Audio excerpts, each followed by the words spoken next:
In the last lecture, we started our discussion of evaluating integrals using a table of integrals. Building a really kind of basic example, you have an integral on one side, it's maybe got some parameters in it, and that equals some function with no integrals in it, right? It basically just gives you the answer. Well, there's another kind of formula that you see in these tables, and they're called reduction formulas. And it's like this one I've got here. It doesn't get rid of the integral.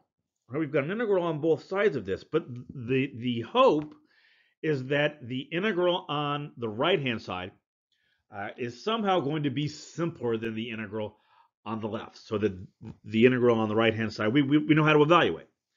Right? And you can kind of see in this particular formula how we're hoping that's going to happen.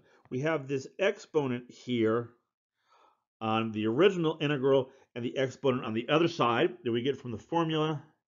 It's smaller, right? So the idea here is that by using this formula, possibly more than once, or we're eventually going to work that exponent down to the point where that right-hand integral becomes something that we can evaluate, and then we'll have the final answer. So we've got an example here that uses this formula. I want to know what sine to the fourth x dx. I want to know what the integral of that is. Now, at this point, I don't know. We don't have techniques for doing that. We are going to develop some techniques later on in this chapter for evaluating integrals that have powers of trig functions in them. But for now, we're going to rely on this formula here. So if you compare the integral that we're being asked to find with the integral here on the left side of the formula, you'll see, right, the value of a, I kept it simple here, the value of a is going to be 1, and this exponent up here, that's n, so n is going to be 4.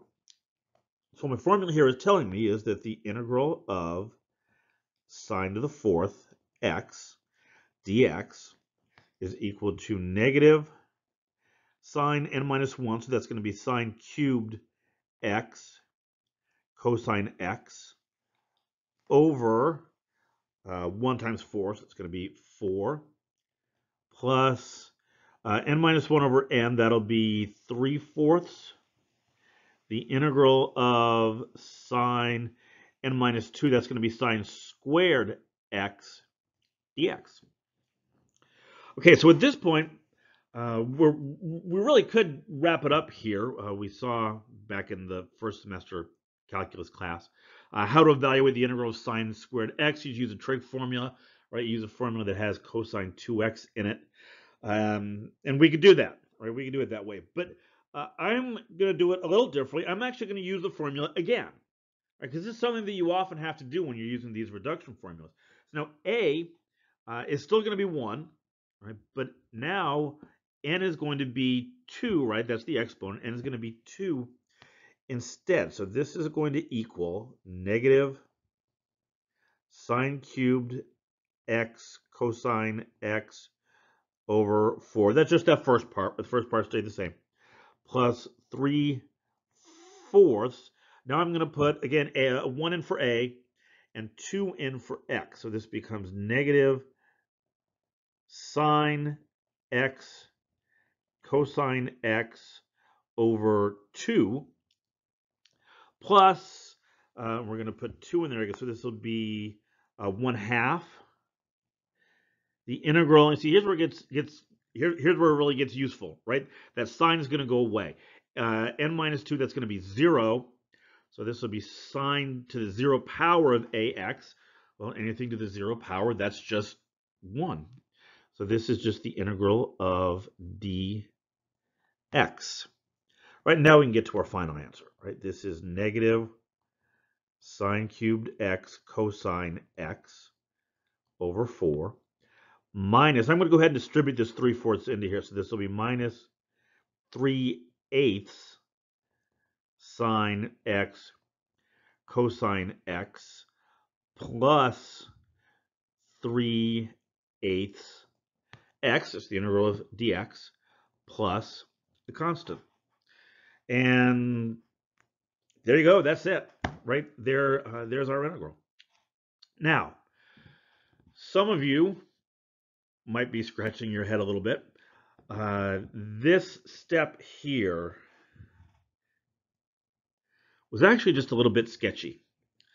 I said anything to the 0 power is 1, and that's not strictly speaking true, right? 0 to the 0 power is not 1, and that is a concern with this sine function because the sine function is from time to time 0. Okay, so what was going on here? Well, you'll see, right, what we could do if we were evaluating this. Say we were evaluating this from 0 to pi over 2, right? And we know that this particular part is going to cause us a problem when we get to 0. Well, what we can do is we can modify this a little bit and make it the limit as, no, I don't want to use n because that's in my formula up there.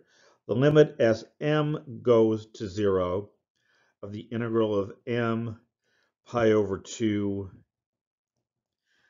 dx. Now it's okay to use that sine to the 0 power is 1 because I'm no longer explicitly evaluating it at 0. When I take that limit, we would end up with the same result, right? So it actually is fine to do that in this case, but it is a little special little twist that you should be aware of. And we're actually going to talk quite a bit more in a later section on this whole idea of using limits to integrate functions that have discontinuities. So just kind of hold that in the back of your head. We'll circle back to that, talk about it in more detail a little later in this chapter. Okay, so that's the idea behind reduction formulas, right? They don't necessarily evaluate an integral per se so much as they let us simplify an integral, kind of hopefully reducing it down to something that we actually can integrate directly. So in the next section, we're going to take a look at what are called symbolic processing programs. Right? There are computer programs out there. Some of them you have to pay for. There are some that are freely available on the internet that can do exactly these integrals that we're talking about. They're not numeric integrals. They're indefinite integrals. You give it a function, and it will tell you the function that is that original function's integral.